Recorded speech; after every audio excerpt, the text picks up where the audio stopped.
Hello dear students, welcome back to the channel hosted by Zeta Institute of Science. जैसे आप लोगों को पता है, हर दिन यहाँ पर फिजिक्स, केमिस्ट्री और मैथ्स के एक एक लेक्चर्स अपलोड होते हैं। And thanks a lot dear students for your support. काफ़ी सारे लोगों के मेल आते हैं, इंस्टाग्राम में मैसेजेस भी आते हैं। I am really glad that the students are liking this. Anyway, coming back to today's video. आज का जो वीडियो है, it is specially for the HSC numericals as per the HSC text book 2020। Okay, so आपके HSC text book में जो chapter है kinetic theory of gas, वो chapter पे जो भी न्यूमेरिकल्स दिए हैं, वो चैप्टर के न्यूमेरिकल्स हम लोग यहाँ पर डिस्कस करने वाले हैं। Starting with the first question, which is the third question of the first question, that is first question का थर्ड सब क्वेश्चन है ये। क्वेश्चन बहुत ही सिंपल है। If pressure of an ideal gas is decreased by 10% isothermally, then its volume will be what? Hello dear students, start करते हैं question number first का third problem के साथ। इस क्वेश्चन में जैसे आपको पता है, बोला है कि प्रेशर इज डिक्रीजिंग बाय 10%। सो मान लेते हैं इनिशियल प्रेशर को अगर मैंने 100 मान लिया तो फाइनल प्रेशर जो हो जाएगा दैट विल बी 90। ओके, तो सवाल ये है कि प्रेशर अगर डिक्रीज हो रही है 10% से, वॉल्यूम के साथ क्या होगा। ओके, तो एक अप्रॉक्सीमेटेड आंसर स्टूडेंट बोलता है कि हाँ सर, वॉल्यूम तो बढ़ेगा बाय 10%। ये एक अप्रॉक्सीमेटेड आंसर होता है, it's not exact answer. Exact answer कैसे फाइंड करना वो देखते हैं। सो इसको हमेशा फर्स्ट प्रेफरेंस मत रखिएगा, ये हमेशा सेकंड प्रेफरेंस होगा। एग्जैक्ट आंसर फाइंड करना अगर बहुत ही ज़्यादा डिफिकल्ट लगता होगा तो ही आप इसको आपके प्रेफरेंस में रखना, अदरवाइज मत रखना। अब देखते हैं कैसे फाइंड करेंगे। We know that pressure and volume both are inversely proportional to each other, therefore I can say that P1 upon P2 will be, या फिर P2 upon P1 will be equal to V1 upon V2। Okay, so यहाँ से P2 का value हमें 90 डालना पड़ेगा, P1 का value जो है वो 100 डालना पड़ेगा, that will B V1 upon V2। यहाँ से हमें क्या पता चलता है? सो अगर P2 अपॉन P1 जो है, P2 अपॉन P1 अगर सब्सटीट्यूट करेंगे तो 90 अपॉन 100, तो यहाँ से हमें मिलेगा कुल मिलाकर V2 upon V1 will be equal to 10 upon 9। 1 upon 9 is always 0.11 recurring multiplied by 10, तो 10 upon 9 will be equal to 1.1111 recurring. This will be V2 will be 1.11 times V1। तो इसमें से इजीली हमें पता चल जाता है कि भाई परसेंटेज उनके बीच में क्या है करके। सो आई कैन से दैट, एक काम करता हूँ मैं, V2 को लिख, ये V2 इज इक्वल टू, इसको मैं काम करता हूँ, तोड़ता हूँ, 1 प्लस 0.11 टाइम्स V1 करके तोड़ता हूँ। तो ऐसे तोड़ने पे क्या मिलता है? So V2 is equal to V1 plus 0.11 V1 हो जाएगा ये। सो दैट मीन्स मैं क्या बोलने की कोशिश कर रहा हूँ, V2 पे V1 है, V2 पे V1 है, प्लस मतलब V1 के साथ और एक्स्ट्रा ऐड कर रहा हूँ, मतलब बेसिकली बढ़ रहा है। कितना बढ़ रहा है? 0.11। 0.11 को मैं ऐसे भी तो लिख सकता हूँ, 11 अपॉन 100 V1। ओके, सो या तो आप इसको ऐसे भी आइडेंटिफाई कर सकते हैं, V2 जो है पुराना V1 प्लस 11% ऑफ V1, ऐसे भी आइडेंटिफाई कर सकते हैं। नहीं तो एक और तरीका बताता हूँ, ये V1 को इस तरफ लेके आ जाइए, V2 minus V1 upon V1 will be equal to 11 upon 100। इसको ऐसे भी लिख सकता हूँ, V2 minus V1 is change in V per unit original V will be 11 upon 100 is nothing but 11%. Since it is positive, it is increasing. So your answer is basically increasing. तो सवाल ये था ना कि प्रेशर अगर 10% कम हो रही है तो वॉल्यूम के साथ क्या होगा? वॉल्यूम का एग्जैक्ट वैल्यू जो है, एग्जैक्ट इंक्रीमेंट जो होनी है, वो भी 11 भी नहीं है यार, 11.111 होता है। सो यहाँ पर क्योंकि वो रेकरिंग वन होता है, so this will be 11.1111% का increment. So this is your answer for the third sum. I request you guys to please pause the video and note it down.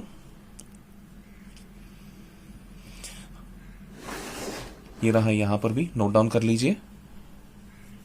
First question के fourth सब question में कुछ इस तरह दिया है, if a is equal to 0.72, r is equal to 0.24, then the value of t, that is coefficient of transmission, will be how much? अब बढ़ते हैं गाइस फोर्थ सम की तरफ। फोर्थ सम में क्या दिया है? कोएफिशिएंट ऑफ अब्जॉर्प्शन दिया है, रिफ्लेक्शन दिया है और ट्रांसमिशन पूछा है। इट्स वेरी सिंपल, एक बहुत ही सिंपल सा एक्सप्रेशन है हमारे पास, a plus R plus T is equal to 1। बस डाल दीजिए 0.72 plus 0.24 plus T is equal to 1। तो 0.72 प्लस 2 4, ये 2 प्लस 4 कितना होता है 6 होता है, 7 प्लस 2 कितना होता है 9 होता है, तो बेसिकली 0.6 होता है। और ये 0.96 is equal to T is sorry plus T is equal to 1। तो ये 0.96 को उधर लेके जाओ तो 1 माइनस 0.96 आपको मिलेगा, टी का value 0.04। That's it, that's your answer. Please pause the video and note it down. First question के फिफ्थ सब क्वेश्चन में कुछ इस तरह दिया है, the ratio of emissive power of perfectly black body at 1327 degree Celsius and 527 degree Celsius will be how much. अब बढ़ते हैं my dear students fifth sum के तरफ। फिफ्थ सम में उन्होंने ये दिया है कि भाई जो एक परफेक्टली ब्लैक बॉडी दिया है उसके दो डिफरेंट टेम्परेचर्स दिए हैं, दो डिफरेंट टाइम इंस्टेंसेस पे। उनका सवाल ये है कि इन दोनों टेम्परेचर्स पे, रेस्पेक्टिव टेम्परेचर्स पे उनके एमिसिव पावर का रेशियो क्या होगा। अब ये जो एमिसिव पावर होती है, एमिसिव पावर का एक्सप्रेशन तो हमने ऑलरेडी सीखा, it is absolute temperature raise to 4। अगर सराउंडिंग के बारे में बोला है तो डेफिनेटली सराउंडिंग के बारे में लिखेंगे, नहीं बोला तो नहीं लिखेंगे, बात खत्म। अब यहाँ पर इन्होंने डिग्री सेल्सियस में दिया, लेकिन हम लोग यहाँ पर एब्सोल्यूट टेम्परेचर लिखना होता है बिकॉज वो एसआई यूनिट में होता है। सो इसको अगर मैं एसआई यूनिट में कन्वर्ट करना है, दैट इज केल्विन में कन्वर्ट करना है, what we will have to do, हमें इसके साथ 273 ऐड करना पड़ेगा। 273 अगर ऐड करेंगे तो यहाँ पर ये 1327 के साथ 273 ऐड करने के बाद ये बन जाएगा 1600 केल्विन। ओके, ये बन जाएगा हमारा first temperature. And second temperature के साथ 273 ऐड करेंगे तो ये बन जाएगा 800 केल्विन। ओके, सो केल्विन में कन्वर्ट करने के बाद दिस इज योर आंसर। अब यहाँ पर हमें E1 अपॉन E2 पूछा है ना, तो E1 upon E2 will be equal to directly proportional to T raise to 4 है ना, so I will be writing this as T1 upon T2 raise to 4। Okay, so T1's value we just found out, it is 1600 upon 800 kelvins respectively। 2 raised to 4 आता है, तो basically your answer is going to be 16 upon 1।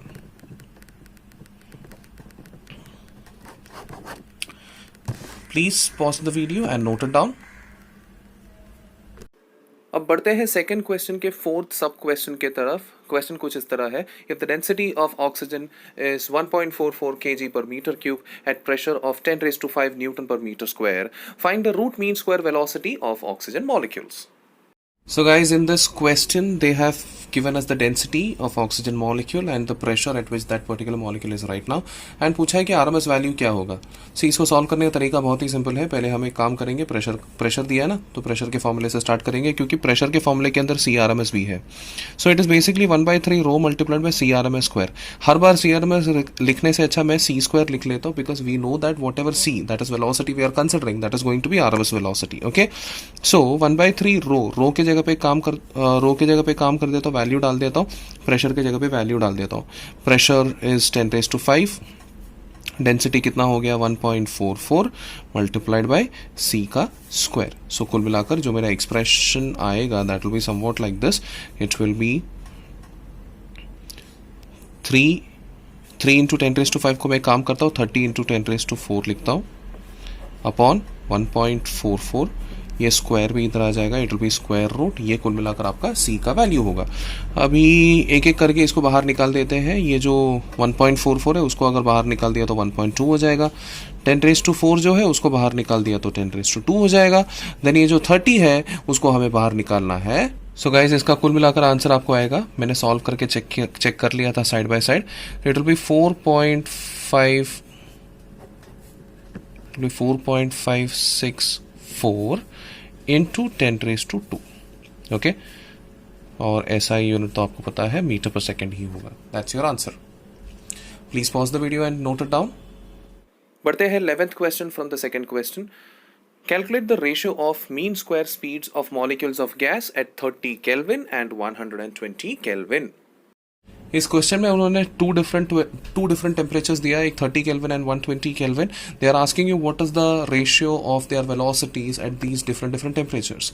अब ये कैसे find किया जाएगा, हमने already सीख लिया है कि C जो होती है वो directly proportional to root of T होती है, जिस वजह से मैं लिख सकता हूँ C1 upon C2 can be written as square root of T1 upon T2। यहाँ पर T1 के जगह पे 30 लिखूंगा, T2 के जगह पे 120 लिखूंगा, कैंसिल होकर नीचे 4 आएगा, उसका स्क्वायर रूट निकालने के बाद हमारे पास बचेगा 1/2। So therefore your answer is 1/2। Video pause करके नोट डाउन कर लीजिएगा please. And the 12th question says two vessels A and B are filled with same gas where volume, temperature and pressure in vessel A is twice the volume, temperature and pressure in vessel B. Calculate the ratio of number of molecules of gas in vessel A to that in vessel B. इस question में उन्होंने पूछा है कि यहाँ पर ये रहा दो वेसल्स है, इन्होंने बोला है कि इसके अंदर भी गैस है, इसके अंदर भी गैस है, दोनों के वॉल्यूम के बीच का रिलेशन दिया, दोनों के टेम्परेचर के बीच का रिलेशन दिया, दोनों के प्रेशर के बीच का रिलेशन दिया. दे आर आस्किंग यू कि इसके अंदर के नंबर ऑफ मॉलिक्यूल्स और इसके अंदर के नंबर ऑफ मॉलिक्यूल्स के बीच का रेशियो क्या होगा. ये फाइंड करना बहुत ही सिंपल है माय डियर स्टूडेंट्स. आपको तो पता है कि PV is equal to NRT होता है कि नहीं, where this N is number of moles. अब यहाँ पर एक काम करता हूँ, मैं इन दोनों केसेस को डिवाइड करता हूँ. PA VA, R तो कांस्टेंट होगा, NA TA. ओके, एंड यहां पर दूसरा केस लिखता हूं, PB VB is equal to NB R into TB.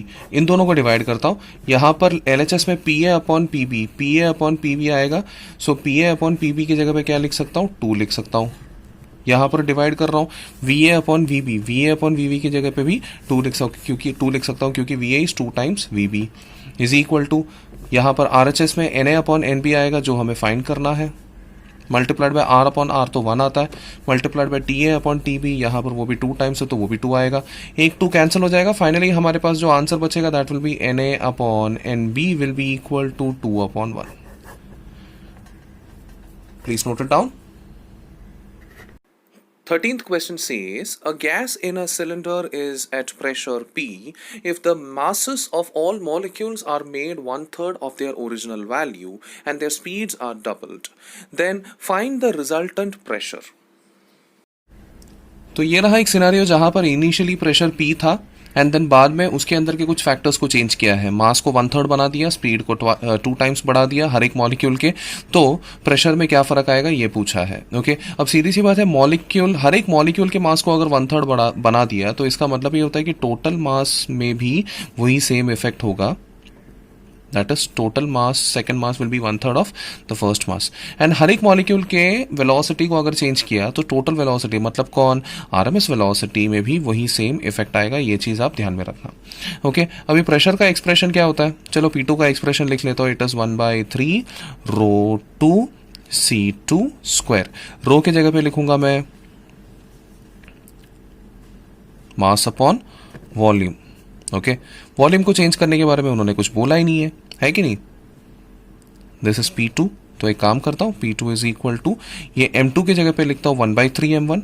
तो 1/3 बाहर डाल रहा हूं और यहां पर ब्रैकेट के अंदर इसका 1/3 ऑलरेडी होगा. ये M2 is equal to 1/3 M1. 1/3 बाहर डाल के अंदर M1 लिख लिया, नीचे V लिख लिया. ओके, मल्टीप्लाइड बाय C2 की जगह पे क्या लिखूंगा मैं, 2 टाइम्स C1. स्क्वायर कर दिया तो क्या हो जाएगा, 4 हो जाएगा. और ये रहा C1 square and this 1/3 rho C square gives you the old pressure. So कुल मिलाकर आपका आंसर हो जाएगा 4/3 टाइम्स P. सो सवाल ये था कि अगर फर्स्ट प्रेशर P है तो सेकंड प्रेशर P से कंपैरेटिवली कितना होगा. The answer is 4/3 times P होगा. Please note it down.